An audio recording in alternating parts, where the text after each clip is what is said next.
السلام علیکم ورحمۃ اللہ وبرکاتہ۔ باوسوق ٹی وی کے ساتھ میں ہوں آپ کا دوست دانش محمود۔ ناظرین، فلسطین کی جو صورتحال ہے سوشل میڈیا اور الیکٹرانک میڈیا پر آپ کے سامنے ہے۔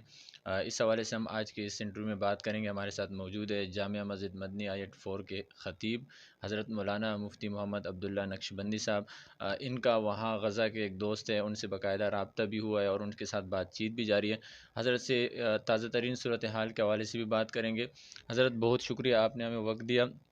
سب سے پہلے تو یہ بتائیے گا، ظاہر ہے فلسطین کی جو صورتحال ہے وہ اس وقت media, electronic media, social media, وہ تو واضح ہے وہاں بمباریاں، وہاں جو ظلم ہو رہا ہے، لیکن اب یہ بتائیے گا کہ وہاں کے لوگوں کو کیا امداد پہنچی ہے یا نہیں، یا کوئی ایسا راستہ، جیسے بتایا جا رہا ہے کہ پانی بھی بند ہے اور اس کے علاوہ دیگر جو ظلم و ستم جاری ہے،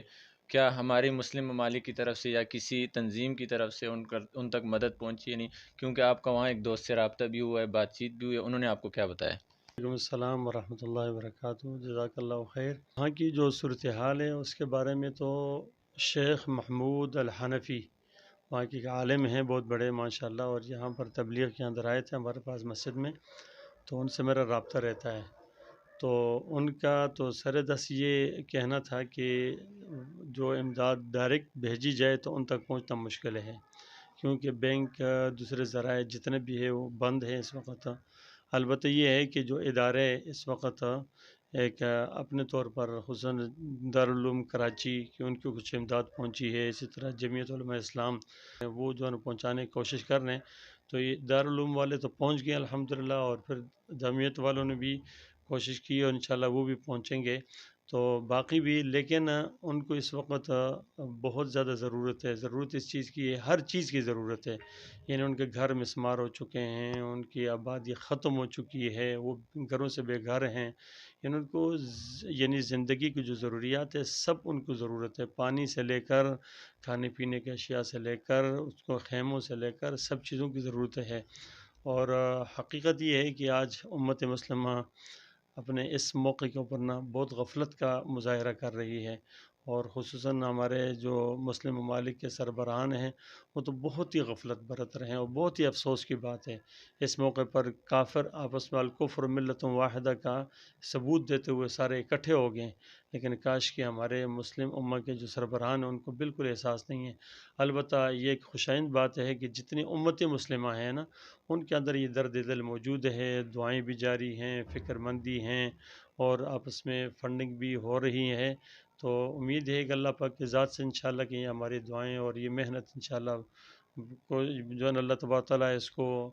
بارآور بنائے گا، اور انشاءاللہ ان کی مدد ہو سکے گی۔ تو اس وقت ساری امت سے یہی درخواست ہے کہ جتنے بھی ہو سکتا ہے جو اپنے ذرائع سے، سب سے پہلے یہ کہ فنڈنگ کریں، جو معتمد لوگ ہیں، مستند لوگ ہیں، اور جہاں اعتماد ہے تو وہاں پر خصوصاً ان کے پاس جمع کریں، اور اس کے بعد پھر جو ہے نا ہر وقت میں یہ درد دل لیں اور پھر دعائیں کرتے رہیں یہ۔ انشاءاللہ۔ اچھا مفتی صاحب یہ بتائیے گا، اب ظاہر ہے مسئلہ فلسطین جس طرح مسئلہ کشمیر ہے، اس طرح ایک مسئلہ فلسطین مستقل ایک مسئلہ بن چکا ہے، اور اس وقت مسلم ممالک کا جو کردار ہے وہ بھی ہمارے سامنے۔ آپ کے خیال میں آپ کیا سمجھتے ہیں اس مسئلے کا کیا حل ہونا چاہیے؟ کیا ایسے اقدامات ہونے چاہیے کہ یہ مسئلہ حل کی طرف جائے؟ یہ ایک بہت اچھا سوال ہے، اور بہت اہم سوال ہے اس موقع پر۔ اس میں دو رائے نہیں ہے، سب سے بڑی رائے اس کے اندر یہی ہے کہ رسول اللہ صلی اللہ علیہ وسلم نے جو ہمیں جو سوچ دی ہے، وہ سوچ یہ ہے کہ ساری امت اکٹھ ہو، اور اس کے بعد پھر دین کو غالب کرنے کے لیے جہاد کا عمل جاری رہے، کیونکہ آپ صلی اللہ علیہ وسلم نے فرمایا کہ جہاد یہ جاری رہے گا، اور جب تم جہاد کرتے رہو گے تو تم غالب رہو گے، اور اللہ پاک نے بھی قرآن مجید کے اندر کئی جگہ فرمایا ہے وَأَنْتُمُ الْأَعْلَوْنَ إِن كُنتُم مُؤْمِنِينَ، اور فرمایا کہ تم جہاد کرتے رہو گے تو تمہیں اللہ تبارک تعالیٰ ہمیشہ جو ہے نا غلبہ دے گا، لیکن ایک ہی چیز ہے نا، فرمایا اذا ترکتم الجہاد فسلط اللہ علیکم الذلہ، جہاد کو ترک کرو گے تو ذلت مسلط ہو جائے گی۔ اب یہ یاد رکھیں کہ یہ جو جہاد ہے نا، یہ جہاد انسان کو ختم کرنے کا نام نہیں ہے، یہ جہاد اعلاء کلمت اللہ کی خاطر صرف دین کو غالب رہنے کا نام ہے۔ رہے دنیا کے اندر، اللہ کی منشا یہ ہے کہ دین غالب ہو کر رہے، دین مغلوب ہو کر نہ رہے۔ جتنی بھی اقوام دوسرے جتنے بھی ہیں نا، ان کے جو ہے نا یہ مسلمان ان کے محافظ ہوں اور ان کی حفاظت کریں۔ اور ابھی بھی اللہ کے شکر ہے الحمدللہ میں دیکھ رہا تھا اور اتنا دل خوش ہوا کہ مجاہدین نے یہودی عورت ان کے بچوں کو ایسا تحفظ دیا کہ وہ رو رو کر اس بات کو بیان کر رہی تھی کہ کتنے اچھے لوگ ہیں یہ، کہ جنہوں نے جو ہے نا ہمیں تحفظ دیا۔ تو ہم کہتے ہیں یہ اچھے کون ہیں؟ یہ محمد صلی اللہ علیہ وسلم اچھے ہیں، محمد صلی اللہ علیہ وسلم کے دین اچھا ہے، اور یہ اسلام کے پیروکار اچھے ہیں جو درد دل بھی رکھتے ہیں اور انسانیت کو ختم کرنے نہیں، مٹانے کے لیے نہیں، بلکہ انسانیت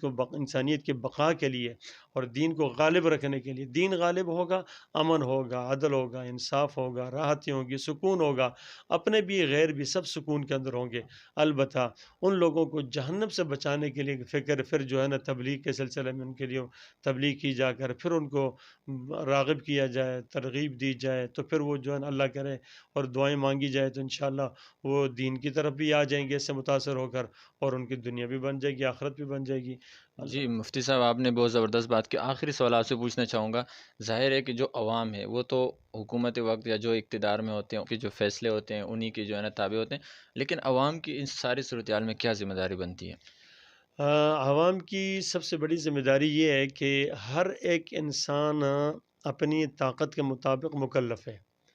کوئی انسان اپنی طاقت سے ماوراء مکلف نہیں ہے۔ ایسا نہیں ہو سکتا کہ ابھی ہم یہاں بیٹھے بیٹھے میں کہوں گا کہ میں اٹھ کے بندوق لے کر کہوں کہ بھئی میں جہاد کر رہا ہوں، تو یہ چیز ممکن نہیں ہے، یہ ممکن بھی نہیں ہے، اور یہ بھی انصاف بھی نہیں کہ ہم اس طرح کر سکیں۔ اس کے لیے ایک ایسے ذرائع کو یعنی تلاش کیا جائے اور اس طریقے سے کوشش کی جائے ان تک پہنچا جائے۔ اگر افرادی اعتبار سے پہنچنا ممکن ہو تو ممکن وہ پراپر طریقے سے، یعنی کسی بھی طریقے سے ویزا لیں، اس کے بعد پھر جو ہے نا وہاں کے جانے کی ترتیب بن سکتے تو بنے جائے، پھر اس کے بعد بڑی تنظیموں کے حوالے سے پھر جو ہے نا بڑے لوگوں تو ملتے کسی بھی ذریعے سے ایسے ذرائع کو تلاش کیا جائے کہ جو وہاں تک پہنچا جا سکے۔ اگر نہیں پہنچ سکتے تو کہ مطلب یہ تو کر سکتے ہیں نا کہ ان کے لیے جو چیز اپنے پیسے مال اس طرح مدد کی جائے وہ کی جائے، اور یہ بھی کسی کی گنجائش نہیں ہے تو یہ تو ہر ایک کر سکتا ہے کہ بھئی دعائیں کریں۔ اللہ نے بندوں سے بیچ میں ایک نسبت اور رشتے کو دیکھنا ہے کہ یہ درد رکھتے ہیں یا نہیں رکھتے ہیں۔ اللہ ہماری جو ہے نا ان چیزوں کے محتاج نہیں ہے، وہ چاہیں تو ابابیلوں کو بھیج کر جو ہے نا اپنے بیت اللہ کی حفاظت کر سکتے ہیں، تو وہ بھی ان فلسطینیوں کی اور ان جو ہے نا غزہ والوں کی اور مظلوم مسلمانوں کی مدد کر سکتے ہیں، لیکن ہم اپنی بیداری کا ثبوت دیں، یہ ہماری ذمہ داری بنتی ہے۔ بہت شکریہ مفتی عبداللہ نقشبندی صاحب ہمارے ساتھ موجود ہے، جنہوں نے بہت زبردست گفتگو کی آپ کے سامنے۔ تازہ ترین صورتحال امداد کے حوالے سے بھی انہوں نے کہا کہ دارالعلوم کراچی اور اس طرح جمعیت علماء اسلام اور کچھ ایسی تنظیمیں جن کی توسط سے وہاں پر امداد پہنچ چکی ہے، لیکن اب بھی ان کو امداد کی ضرورت ہے، اور اس کے ساتھ ساتھ ہماری ذمہ داری کے حوالے سے انہوں نے بتایا کہ کم سے کم یعنی کہ ہم دعا بھی ان کے لیے کر سکتے ہیں۔ اور دانش محمود کو دیجیے اجازت، اللہ حافظ۔